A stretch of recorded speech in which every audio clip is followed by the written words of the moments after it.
What are you saying now, you daft doll? I thought you were on my side here. I'm on the side of truth, and if that happens to your side, then great. If not, well, sorry.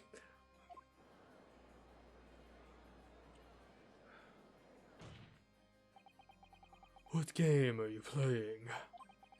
Your task is to defend the man in the stand. Why would you say something to compromise his position?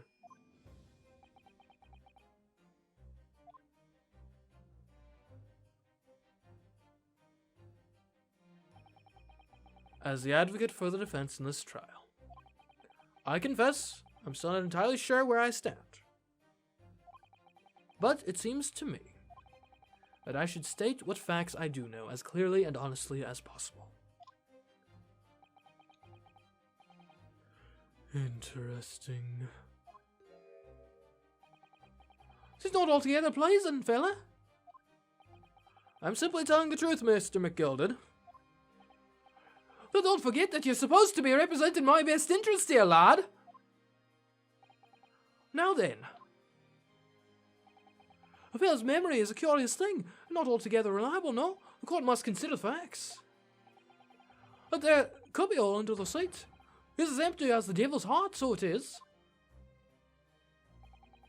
Do you think perhaps it would be in your best interest now to admit that you might have been mistaken? Why? Why do I feel like something's not right here? I should like the jury to weigh in on this matter, I think.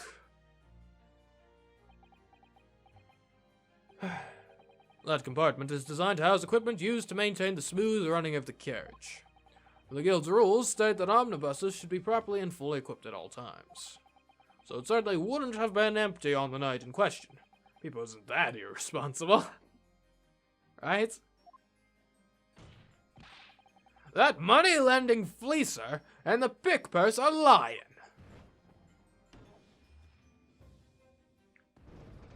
Oh no, no, no. Ugh. Oh, I can't believe I was nearly taken in. The stinking rich are always stinkers, nothing but cowards, a lot of them. What? Oh no. It's a trick! Of course it's a trick.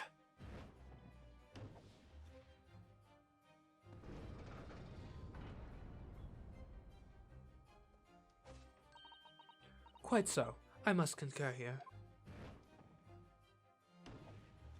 Still not sure why the stenographer is on the jury. We're going like back to square one. With calm, calculated reasoning, one arrives clearly at the truth every time. You've said that like 4 or 5 times, and you've switched your vote each time. What the heck? Yes, but every time, a different truth, it seems. Yes, thank you, Inosuke.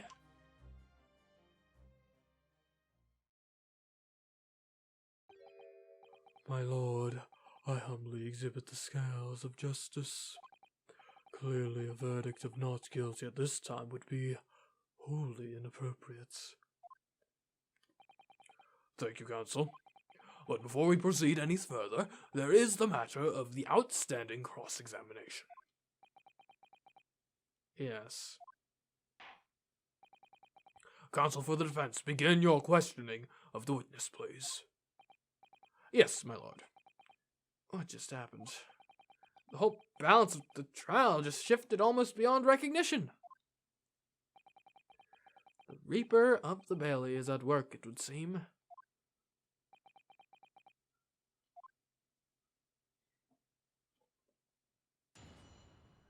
Alright, you two. What the girl saw. So I snuck inside the carriage before they hooked up the horses, just like always. So, you're already in the omnibus before it even set off on its run? Well, yeah, I mean, what's the point of spending a joey to make a few bob, eh? That's a rum idea, ain't it? I suppose she means there's no point in spending money to make money? It actually makes sense. Counsel, may I remind you that this girl is a petty thief? Kindly refrain from entertaining her tenants.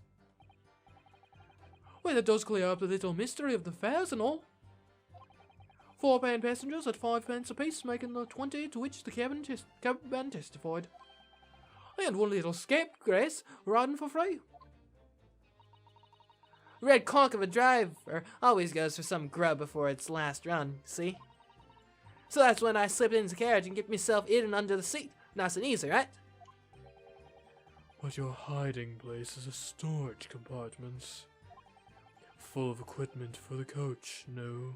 And she's small. She could fit, even with all the equipment, yeah? Yeah.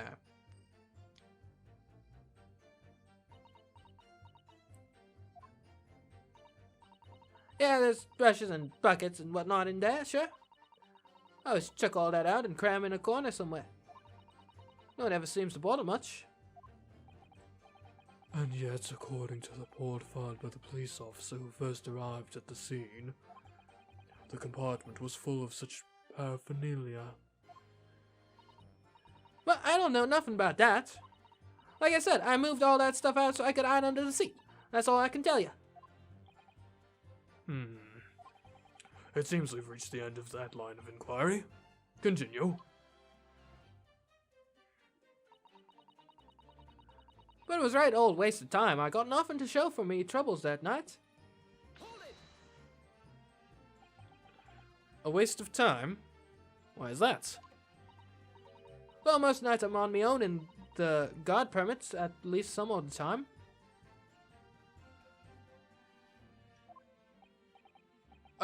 I beg your pardon. Did you say God permits? Do you have a permit from God to steal? Because if so, please hook me up. Oh yeah, well, that's what my kind called it. You'd say the omnibus, I suppose. Point is, any normal run at the carriage ain't got no one in it for a while. And that's when you come out of your hiding place and get away. That's it. Only that night. This cub was sat on me from the start. He didn't budge the whole way, did he? Not 1 inch. I was totally stuck. Do you mean to tell us that you were present in the carriage for the duration? You were under the seat the entire time while events unfolded in the enclosed cabin? Yeah. Right, mister. To be sure. I was shocked as anyone. You don't expect to lift the cushion you've been set on and find a child now, do you? So this Miss Lestrade could possibly be the culprit, then. I tell you can't see a blind thing in that hidden place. It's pitch black in there. So you couldn't see out into the cabin at all? Not a jot. Most days I push the cushions up with my head and look out the crack. Then I can have a butcher's at who I'm gonna fiddle. I thought you were a pickpocket, not a butcher. Are you a God-permitted butcher? And I can have a look. The seat I get under ain't as plush as the other one, you see. So most of the time, the passengers plan themselves opposite. What was just said? Hold on.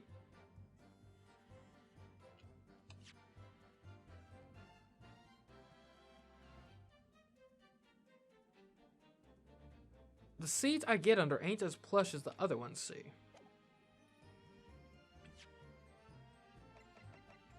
Is that something we can... Do they have varying levels of cushioning?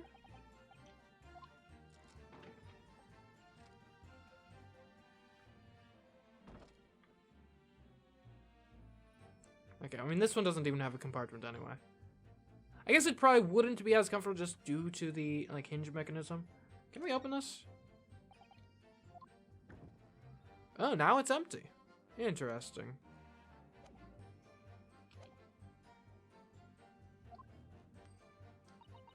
But for some reason, that night, this here Irishman set the old journey all right over my head. And for that reason, you weren't able to push the cushion up to peek out, I see. Truth is, I ain't too happy in a small dark places. It's too much like being thrown into clink. But it's the only place I had to hide in them carriages, so it's Subson's choice. Huh? Why doesn't she just stick to picking people's pockets in the open, then? I'd say there's some reason that she's not letting on. judging from her demeanor. So anyways, I was a bit scared, but I had to just stick it out under there. Nothing else for it. Then after a while, I heard this loud bang. Nearly jumped out of my skin, I did. And the scream just came out. A bang, eh? When you say a loud bang, do you mean the noise of someone falling to the floor? Could have been, I suppose. I don't remember so well. Point is, it made me jump. And you let out a scream involuntarily. That's right. And then I felt the cushion over me head get lighter all of a sudden. Presumably when the defendants got up in order to help the victim, yes. Or not. It could equally have been the moment the accused stood in order to stab his victim, could it not? Well, girl, did you see what happened at that crucial moment? No one saw the crucial moment, as we've been over many, many times. Yeah, I saw it. What? Push up the cushion and had a quick butcher's while. I had the chance, didn't I? The Irishman was sitting up the bloke. The Irishman was sitting up the bloke who had fallen on the floor on the seat opposite. That matches Mr. McGilden's account, of course. But then the fella suddenly turns around and looks right at me. I snuck back down again, but it was too late by then. I should never have risked looking. It's because of that this whale found me. It did help me get away, mind. And when Mr. McGilden discovered you, he pulled you out from your hiding place. How scared stiff I was, it dragged me out and sat me down on the seat and all. Next to the victim, Mr. Mason? Yeah, bloke had a knife in his guts. He was still bleeding. Then the carriage lurched a bit and he ended up falling onto me. How awful.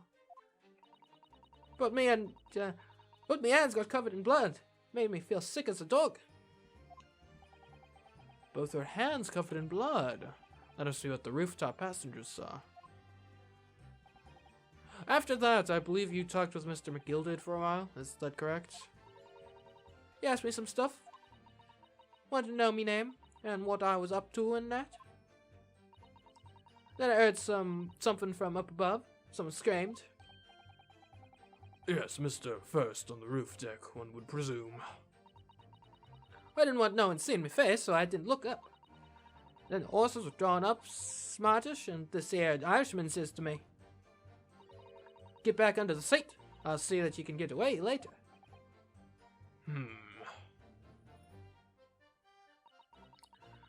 All 6 members of the jury had decided the defendant was innocent. For one brief shining moment, yes. It's clear they're still very unsure. If we could just find some conclusive piece of evidence among the new testimony, I'm sure we'd clinch the verdict we want. Yes, I think you're right. I have this niggling feeling. Something's bothering me, but I just can't quite put my finger on it. Okay. What evidence could we present?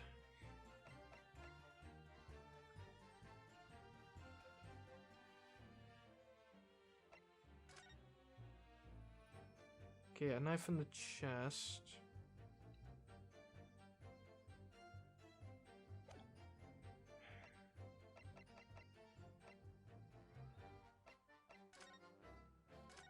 Out of curiosity.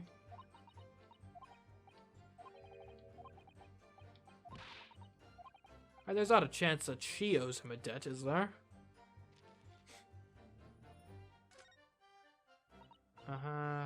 Gentlemen. It's unlikely. Oh well. We don't have that much evidence. I feel like it's probably something to do with the omnibus. But what, I do not know.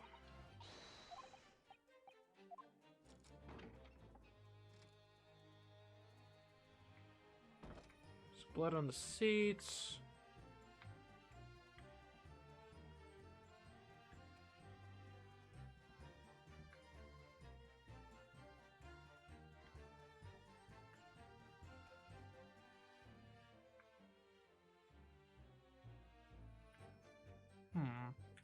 me check something. Okay, that's the proper thing. Okay, so he was there. A knife.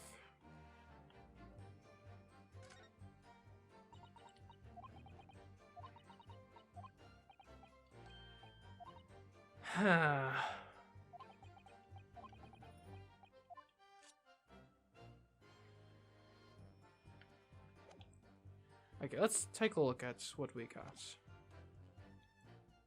Alright, seconds of the carriage before they hooked up the horses, just like always. Okay. But it was right. Always the time. I got nothing to show for me troubles that night. I tell you can't see a blind thing in that hiding place. It's pitch in there. Okay. And after a while, I hear this loud bang. Nearly jumped out of me skin, I did. And the screaming just came out. It's because of that this swell found me. He did help me get away, mind. I'm not sure if there's like an obvious contradiction here. Can't see a thing in the hiding place. Pitch in there. Stabbed once in the abdomen with a knife while journeying in an omnibus, died due to internal hemorrhaging.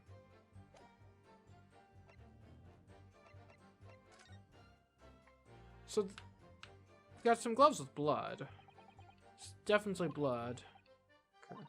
But this is just the defendant's gloves.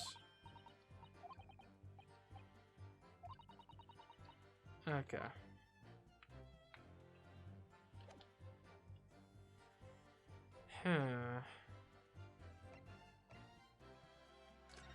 Could we investigate the outside of the carriage?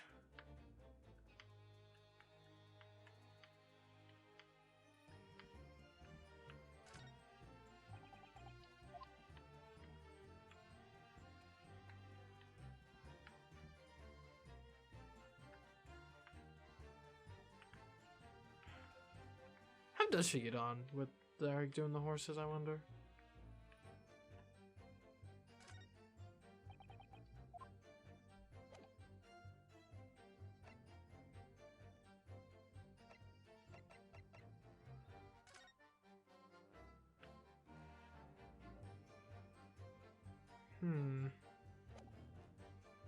And the pool of blood on the ground does corroborate the idea that he was on the ground and then was put back up. Huh.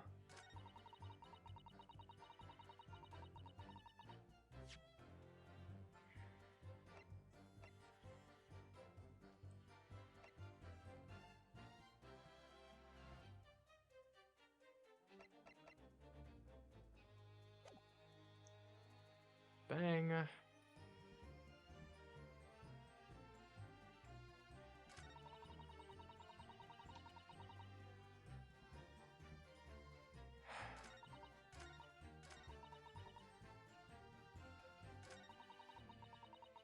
So I snuck into the carriage before they hooked up the horses, just like always. I don't think we got anything on that. But it was a right old waste of time. Got nothing to show for me troubles that night. Okay. You can't see a blind thing in that hiding place. It's pitch in there.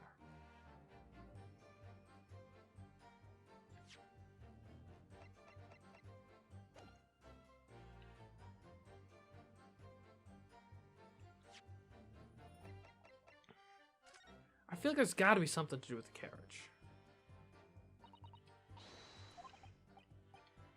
Okay.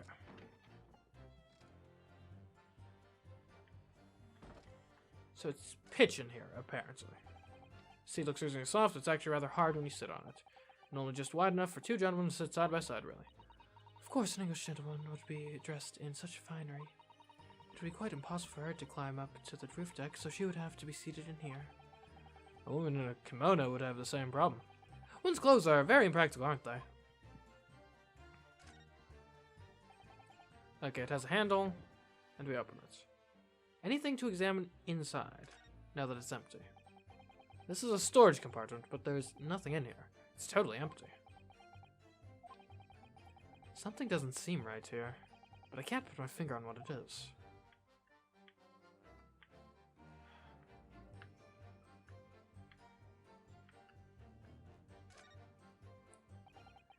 It's quite a large skylight, isn't it? Yes, quite large enough to afford a good view into the cabin from the roof deck.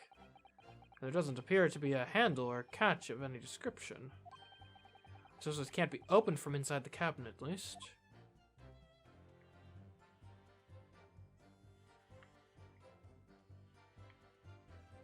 Huh.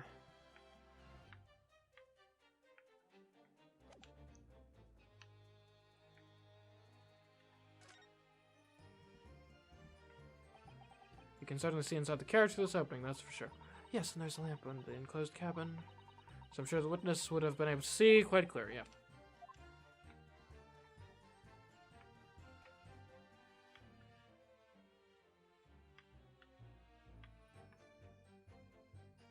I'm really not sure what our angle is on this. Yeah, let's go in.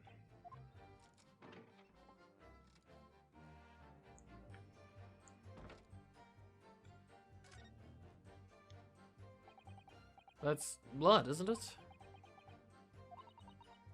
Is something wrong? Was that always there? Oh, it's just... Well, this blood stain is so obvious. That's all. Yet Van Ziek has made no mention of it. So that does seem a little strange.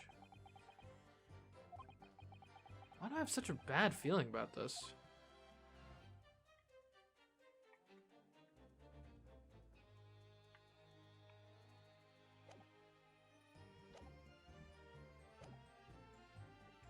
Can't see a thing in the hiding place.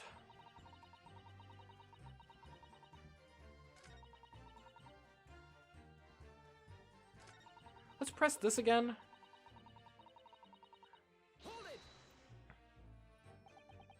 When you say a loud bang, do you mean the noise of someone falling to the floor?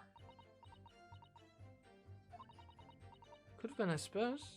Don't remember so well. Point is, it made me jump. And you let out a scream involuntarily? That's right. And then I felt a cushion over my head and... Yep. Defended in order to help the victim, yes? Or not. Could equally have been the moment the accused stood in order to stab the victim, could it not? Well, girl, did you see what happened at this crucial moment? Yeah, I saw it. Pushed up the cushion and had a quick butcher's while I had a chance, didn't I?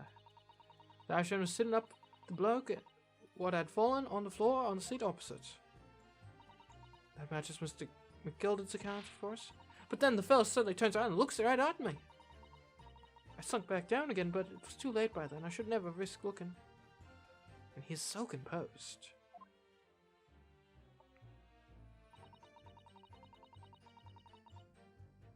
Let's press this again. Oh, God, that was not the press button. Moving on.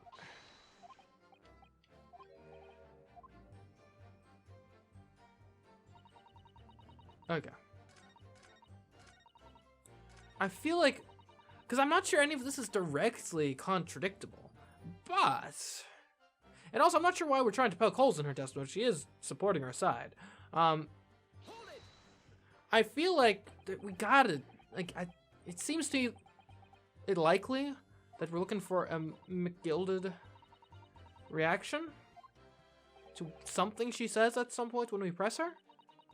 Look at a knife in its guts. He was still bleeding. Carriage lurched a bit and he ended up falling onto me. How awful. But me hands got covered in blood, made me feel sick like a dog.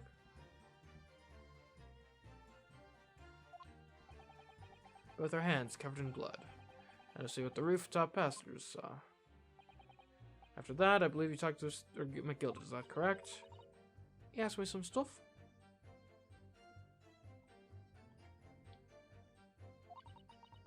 Want to know my name and what I was up to and that? Yeah, I heard something from up above. Someone screamed. Yes, Mr. First on the roof deck, I presume. Didn't want to see my face, so I didn't look up. And the horse was drawn up smartish, and their Irishman says to me, "Get back under the seat. I'll see that I can get you away later." Ugh.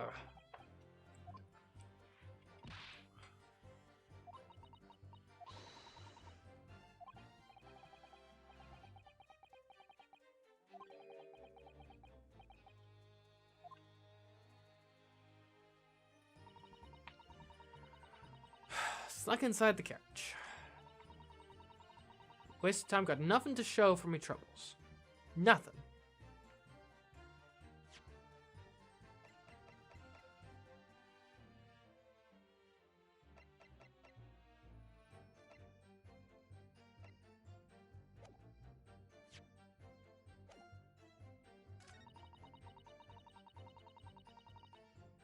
You can't see anything in there?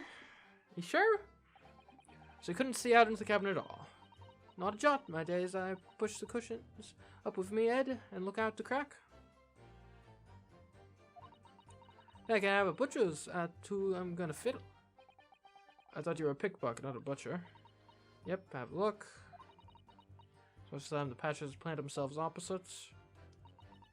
For some reason, that night, this air Irishman set the whole journey right over me, Ed. And for that reason, you weren't able to push the cushions up to peek out, I see. Truth is, I had too happy in small dark places. There's too much like being thrown in the clink. How'd I miss this before? Mr. McGilded, have you thrown her in the clink before? Excuse me. Is something wrong, Mr. McGilded? Oh, I do apologize. Was there something the matter, Counsel? I'm just wondering if Miss Lestrade's last comment made something occur to you, perhaps. You seem to be thinking something to yourself. Oh, no, 'twas nothing important. I was feeling bad for the poor lass is all. I remember feeling desperate myself as a young lad, shut up in the dark. 'Twas terrifying, so it was. I see. Yes, I'm sure we can all sympathize. I'm still scared of the dark now. Why, and I don't know about yourself, but I find that the darkness seems to make everything you hear seem that much louder as well. I think there is actually some science behind that. Yeah. I suppose it does, maybe. Miss Lestrade! Did you hear something that night? Anything? An unusual noise, perhaps?